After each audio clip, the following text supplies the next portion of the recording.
लेके उड़ा चला जाए रे जहाँ नहीं जाना था ये।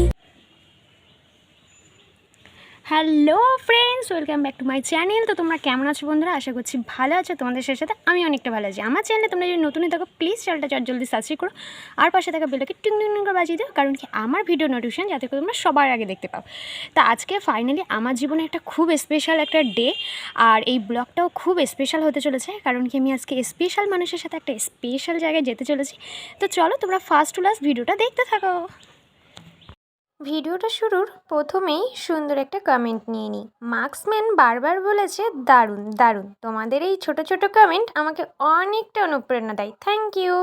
তো চলো, আজকের আউটফিটটা আমি একদম নর্মাল রেখেছিলাম, কারণ কি আমাদের এদিকে এতটা গরম পড়েছে, সেই জন্য আমি আর হাতের কাছে কিছু না থাকায় এই কুর্তিটা পরেই বেরিয়ে গেলাম। কেমন লাগছে আমাকে অবশ্যই কমেন্টে জানিও। আর আমাদের এখানে সবুজে ঘেরা এই অরণ্যের মাঝখান দিয়ে এই সুন্দর যশোর উঠতে যেতে আমার দারুণ লাগে। ভুলেই গেছিলাম, তোমাদের সঙ্গে তো বললাম প্রিয় মানুষকে নিয়ে একটু শপিংয়ে এসেছি। কাকে নিয়ে শপিংয়ে এসেছি? এই দেখো, ফাইনালি এই মানুষটাই আমার বলতে পারো প্রিয় মানুষ, এই মানুষটাই বলতে পারো আমার আইডল, এই মানুষটাই বলতে পারো আমার দুঃখের সাথে, এই মানুষটাকেই বলতে পারো আমার সমস্ত কিছু। আজকে ফার্স্ট টাইম এই মানুষটাকে নিয়েই আমি চলে এসেছিলাম শপিং মলে কিছু জিনিস কেনাকাটা করতে। আর ফার্স্ট টাইম এখানে ভিজিট করেছি ভিমার্ট। তো চলো, এই মানুষটাকে ঘিরে তোমাদের সঙ্গে কিছু কথা শেয়ার করি, আর আমি কি কি শপিং করছি তোমরাও দেখতে থাকো। এই মানুষটা হলেন আমার বড় মা। এনাকে যতটাই সহজ সরল দেখছো ততটাই কিন্তু কঠিন একটা মানুষ। এনাকে বোঝা বড় দায়। প্রথমের দিকে নানা বলতে বলতে বলছিল ভীষণ ভয় করছে আমি শপিং মলে যাব না, পরে কিন্তু বেশ মজা পেয়ে গেছে। অ্যাকচুয়ালি ছোটবেলার থেকেই মানুষ হয়েছি বড় মার কাছে। মানুষ মাটির প্রতিমার মধ্যে গিয়ে ভগবানকে খোঁজে, আর আমি তো আমার ভগবানকে স্বয়ং সামনেই পেয়ে গেছি। এই একটা মানুষকে আমি যত দেখি তত অবাক হই। ছোটবেলার থেকে কত অন্যায়, কত দুষ্টুমি, কত বদমাইশি, কত কিছুই না করেছি এই মানুষটার সাথে। এই মানুষটা কখনো বিরক্তই হয়নি, সমান তালে সব সময় আমাকে সঙ্গ দিয়েছে। খারাপ পরিস্থিতিতে যেখানে মানুষ ছেড়ে চলে যায়, সেখানে এই মানুষটা আমার দুই হাত বাড়িয়ে বলেছে যে কেউ না থাকলে আমি তো আছি, কি হয়েছে আমায় বল। আজকে সত্যি সত্যি তোমাদের এই কথাগুলো বলতে গিয়ে হয়তো চোখের কোণে জল চলে আসছে। এই মানুষটাকে নিয়ে যতই বলবো ততই হয়তো চোখে জল ধরে রাখতে পারবো না।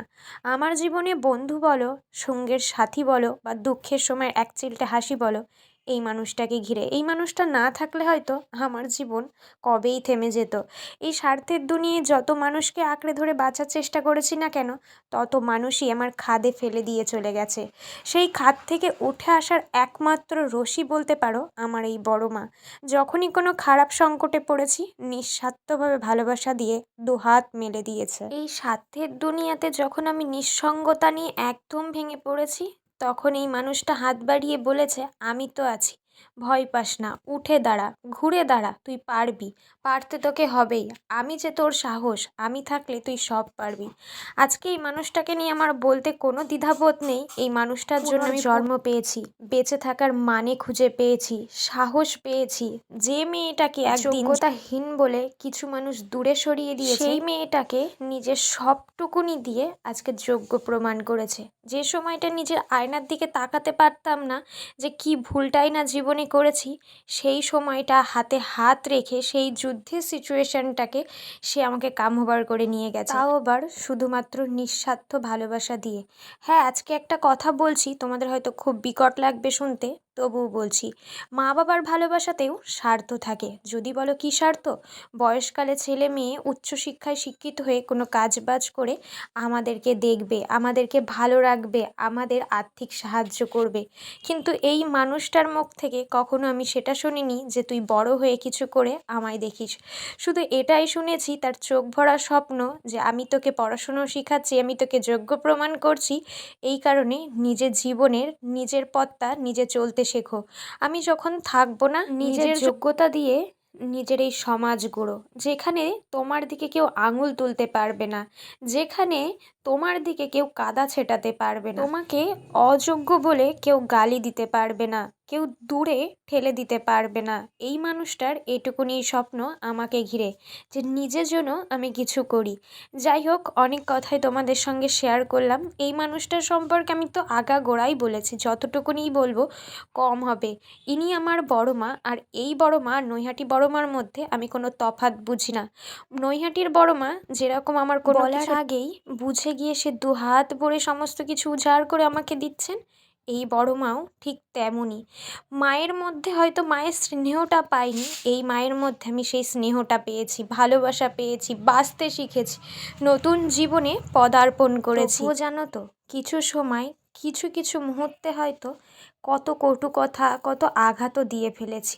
জানি এগুলো পরে আমি রিয়েলাইজ করেছি, ক্ষমাও চেয়েছি, সে ক্ষমাও করেছে, কিন্তু আমাকে কখনো ছেড়ে যায়নি, কখনো ছেড়ে যাওয়ার ভয় দেখায়নি। তার পুরো জগৎটাতেই আমি, আর আমার পুরো জগৎটাতেই সে। আজকালকার এই স্বার্থের বেইমানি দুনিয়ায় তুমি যাকে ঘিরে বাঁচতে চাইবে সেই তোমাকে নির্মম আঘাত দেবে, আবার দিন শেষে বলবে আমি তোমায় বড্ড ভালোবাসি, তোমাকে কোনো পরিস্থিতিতেই কোনো দিন ছেড়ে যাব না। এরকম কথা নিত্যদিন আমাদেরকে অনেকের শুনতে হয়, কিন্তু দিন শেষে তুমি একটা ভুল করে দেখো, তুমি তার সেই স্বার্থের বাইরে গিয়ে কোনো কিছু কাজ করে দেখো। তার স্বার্থসিদ্ধি একবার হয়ে গেলে সে তোমার কথা দুবারও ভাবতে যাবে না। যাই হোক, এত কিছু কথা বলার একটাই কারণ, নিজের পরিবারকে সময় দাও, নিজেকে ভালোবাসো, নিজেকে রাঙিয়ে তোলো। নিজেকে ভালোবাসার মধ্যে না আলাদা ধরনের একটা স্যাটিসফ্যাকশান থাকে, যেটা তুমি অন্য কোথাও পাবে না। অন্যত্র ভালোবাসতে গেলে সেখানে দুঃখ কষ্ট ছাড়া তুমি আর কিছুই পাবে না। নিজেকে ভালোবাসো, ফ্যামিলিকে টাইম দাও, সেখান থেকে যে ভালোবাসাটা পাবে সেটা সারা জীবনেও খুঁজলে হয়তো অন্য কোথাও পাবে না। নিজের ফ্যামিলির মধ্যেই বন্ধুত্ব খোঁজো, নিজের ফ্যামিলির মধ্যেই ভালোবাসা খোঁজো। যদি একবার সেখান থেকে ভালোবাসার বন্ধুত্ব খুঁজে পাও, আমি মনে করি না আর আদার্স কারোর প্রয়োজন পড়ে।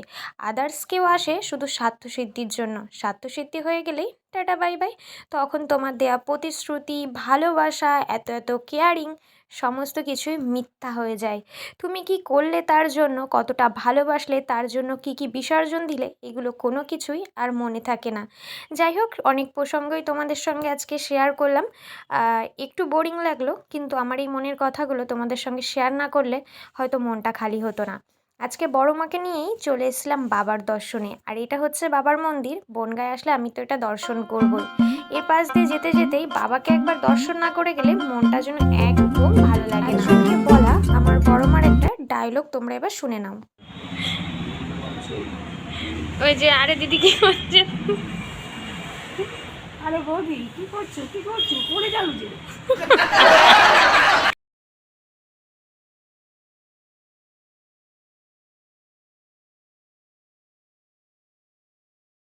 এই মানুষটা এমনই একটা মানুষ, আমাকে খুশি করার জন্য কি না করতে পারে তোমরা ধারণাও করতে পারবে না। ইদানিংকাল আমি একটু ডিপ্রেশনে ভুগছি।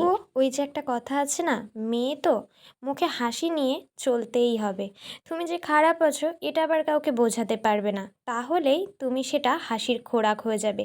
কিন্তু এই মানুষটার সামনে আমি যতই হাসি খুশি থাকি না কেন, একটাবার মুখের দিকে তাকালেই বুঝে যাবে যে ভিতর দিয়ে আমার কি ঝড়টাই না বয়ে যাচ্ছে। ঠিক তেমনই ব্যতিক্রম কিছুই ঘটেনি। বিগত 1 মাস ধরে আমার উপর দিয়ে যে ঝড়টা বয়ে গেছে, সেই ঝড়ের একমাত্র সঙ্গী বা একমাত্র সাহস জোগানোর মানুষ বলতে পারো আমার এই বড় মা।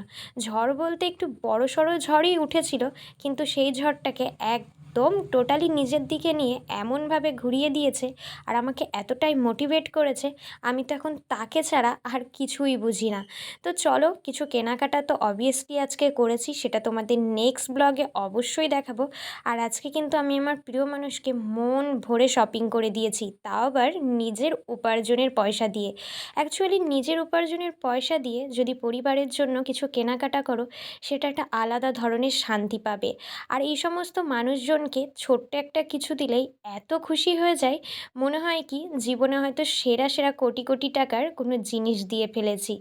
যাই হোক, জিনিসগুলো খুবই সীমিত, এমনকি ছোটই ছিল, কিন্তু তার কাছে এতটা স্পেশাল হয়ে উঠবে আমি ভাবতেই পারি। জীবনে ছোট থেকেই সবাইকে ঘিরে সবাইকে ভালোবেসে বাঁচতে শিখেছি, সবার জন্য অনেক কিছু করতে চেয়েছি, কিন্তু এই করাটাই যে সবসময় আমার কাল হয়ে দাঁড়ায় এটাই আমি বুঝতে পারি না।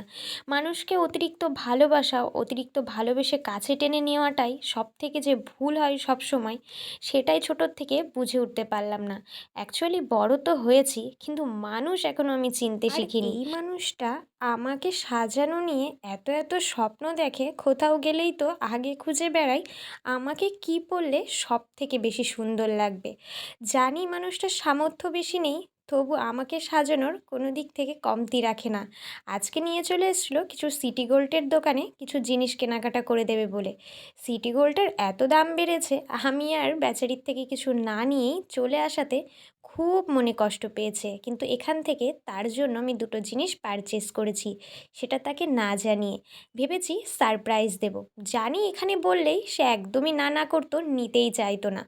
গিয়েছিল আমারই কিছু জিনিস কেনাকাটা করে দেবে বলে, কিন্তু রেটগুলো এতটাই বেশি হওয়ায় আমি আর রাজি হইনি, বলেছি পছন্দ হয়নি। তার মনটাও খুব খারাপ।